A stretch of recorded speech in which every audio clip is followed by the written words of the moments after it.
Assalamualaikum warahmatullahi wabarakatuh. Pada kesempatan kita akan membahas tentang Kesultanan Aceh. Nah, ini ada gambar Sultan Iskandar Muda.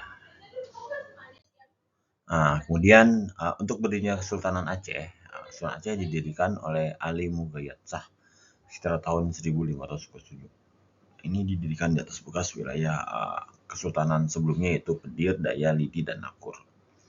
Adapun sumber sejarahnya adalah Kitab Bustana Salatin dan Nisam Makam Sultan Ali Mughayat Shah. Adapun kejayaannya itu ketika pas masa Sultan Iskandar Muda. Nah, beliau itu memimpin Aceh dengan memiliki armada militer yang kuat sehingga kekuasaannya meluas dari Delhi sampai ke Semenanjung Malaya. Nah, itu adalah daerah-daerah yang kaya akan sumber daya alam. Nah, kemudian juga strategis untuk perdagangan sehingga otomatis ekonominya akan membaik dan masyarakatnya akan sejahtera.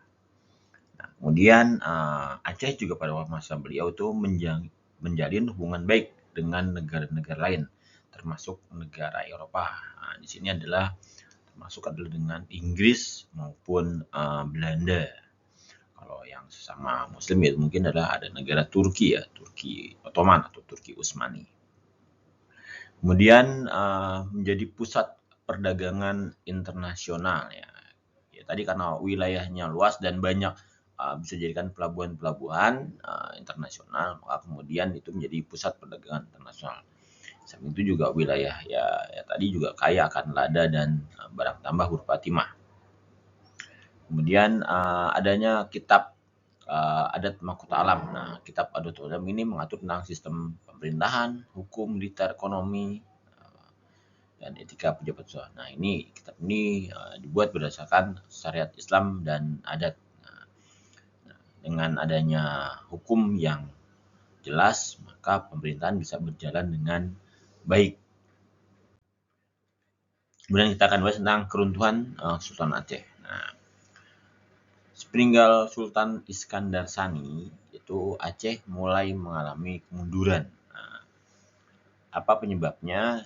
Yang pertama adalah menguatnya kekuasaan Belanda di Pulau Sumatera dan Selat Malaka. Nah, awalnya itu ada perjanjian namanya Traktat London tahun 1824. Nah, perjanjian antara Belanda dengan Inggris. Nah, dalam perjanjian ini Inggris dan Belanda itu saling menukar wilayah. Waktu itu Inggris memiliki Bengkulu.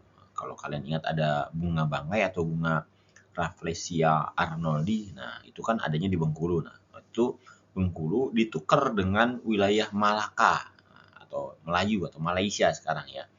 Jadi Belanda itu waktu itu memiliki Malaka. Waktu itu Belanda bisa memiliki Malaka setelah mengalahkan Portugis. Nah, akhirnya ditukar tuh Bengkulu jadi punya Belanda, kemudian Semenanjung Melayu itu punya Inggris, ditukarnya sampai sekarang. Kemudian yang berikutnya adalah adanya Traktat Sumatera.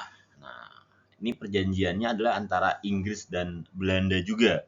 Jadi Inggris sepakat, jadi Belanda boleh kalau mau memperluas wilayahnya di Sumatera, nah, termasuk Aceh. Nah, akhirnya terjadilah Perang Aceh melawan Belanda. Nah, perang ini berlangsung cukup lama, kurang lebih 30 tahun. Belanda sangat kesulitan untuk menaklukkan Aceh. Kita lanjut. Nah, kemudian penyebab kemundurannya adanya konflik antara golongan bangsawan dan ulama. Nah, kenapa kok bisa ada konflik? Nah, salah satu penyebabnya adalah waktu itu Belanda yang sedang berperang melawan Aceh itu mengirim Christian Snokkurgrond. Nah, dia itu dikirim ke Aceh dan menyamar sebagai Haji Abdul Ghaffar. Nah, beliau mempelajari bagaimana nih kekuatan Aceh. Nah, kemudian setelah dipelajari, oh ternyata ada golongan Teuku atau golongan bangsawan dan golongan Tengku. Nah, golongan bangsawan atau Tengku ini relatif masih bisa dibujuk untuk bekerja sama dengan Belanda, diiming-imingi jabatan atau kekuasaan. Nah, sementara golongan ulama yang relatif tidak mau, ibaratnya dia berpikiran bahwa ini Belanda nih harus diperangi.